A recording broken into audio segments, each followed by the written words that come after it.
মুখের মধ্যে রয়েছে প্রচণ্ড পরিমাণে কালো দাগ ছোপ, ত্বকের মধ্যে কোনো জেল্লা ফিরে পাচ্ছ না, পার্লারে গিয়ে অনেক টাকা খরচ করে ফেসিয়াল করার পর মুখের মধ্যে কোনো গ্লো আসছে না, তাহলে বলবো পার্লারে গিয়ে অনেক অনেক টাকা খরচ করার কোনো প্রয়োজনে অল্প খরচে মুখের যত্ন নিতে অ্যালোভেরার সঙ্গে এই কটা উপাদান মিশিয়ে এইভাবে মেখে দেখো।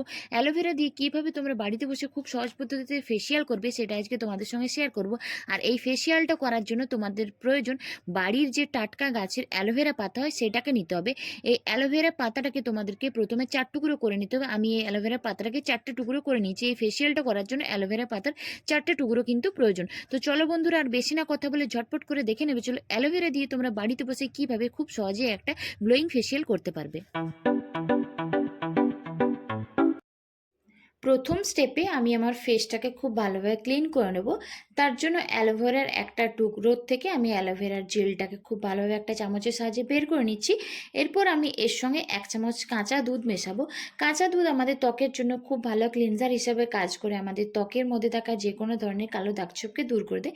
তারপর 2 থেকে 3 মিনিট মুখটার মধ্যে এটাকে দিয়ে খুব ভালোভাবে ম্যাসাজ করে এরপর তোমরা নর্মাল জল দিয়ে ফেসটাকে ক্লিন করে নিলে তোমাদের প্রথম স্টেপ কমপ্লিট হয়ে যাবে।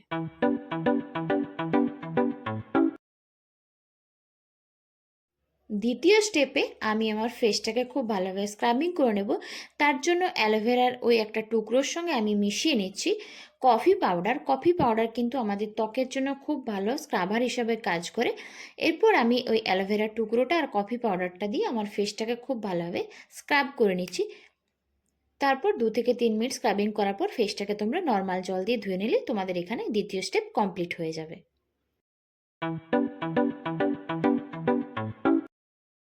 তৃতীয় স্টেপে আমি আমার ফেসটাকে খুব ভালোভাবে ম্যাসাজ করব। তার জন্য অ্যালোভেরার আরেকটা টুকরোর সঙ্গে আমি এখানে মেশাবো নারকেল তেল। নারকেল তেল কিন্তু আমাদের ত্বকের জন্য খুব ভালো ম্যাসাজ ক্রিম।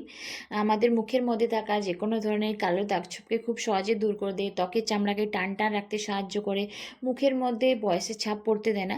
তারপর হাতে করে একটু মুখটাকে তোমরা ম্যাসাজ করে নেবে। তারপর ওপরে যে এক্সট্রা তেলটা আছে সেটাকে একটা টিস্যুর সাহায্যে তোমরা তুলে নেবে। তো তোমাদের এখানে তৃতীয় স্টেপটা কমপ্লিট হয়ে যাবে।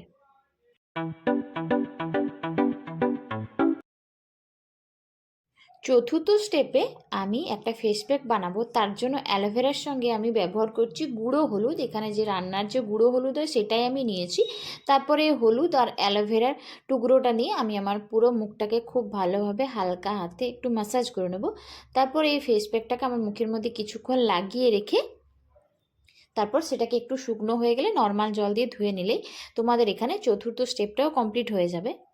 তো আমার এটা ফেসের মধ্যে কিছুক্ষণ রাখা হয়ে গেছে। তারপর আমি এটাকে একটা টিস্যুর সাহায্যে খুব ভালোভাবে ক্লিন করে নিচ্ছি। তো তোমরা দেখতে পাচ্ছ অ্যালোভেরার 4টে টুকরো দিয়ে খুব সহজেই কীভাবে বাড়িতে বসে তোমরা খুব সহজেই একটা ফেসিয়াল করে নিতে পারবে, তাও আবার বিনা খরচে। আর সবশেষে তোমরা মুখের মধ্যে যে কোনো ধরনের একটা ময়শ্চারাইজার ব্যবহার করো। তো আমি এখানে কাঁচা দুধ আর নারকেল তেল ব্যবহার করছি আমার ফেসের জন্য। তোমরা তোমাদের পছন্দ মতো যে কোনো ময়শ্চারাইজার ব্যবহার করতে পারো। তো ভিডিওটা কেমন লাগলো সেটা নিচে অবশ্যই কমেন্টস করে জানিও। আর এই ফেসিয়ালটা কিন্তু অবশ্যই ট্রাই করো। তো এটাই ছিল আজকের একটা ছোট্ট রেমেডি। আশা করি ভিডিওটা তোমাদের একটু হলেও হেল্পফুল হয়েছে। তো চলো বন্ধুরা, আজকের মতো এইটুকুই। আবারও চলে আসবো নতুন কোনো ভিডিও নিয়ে। ততক্ষণের জন্য সকলে খুব ভালো থেকো, সুস্থ থেকো।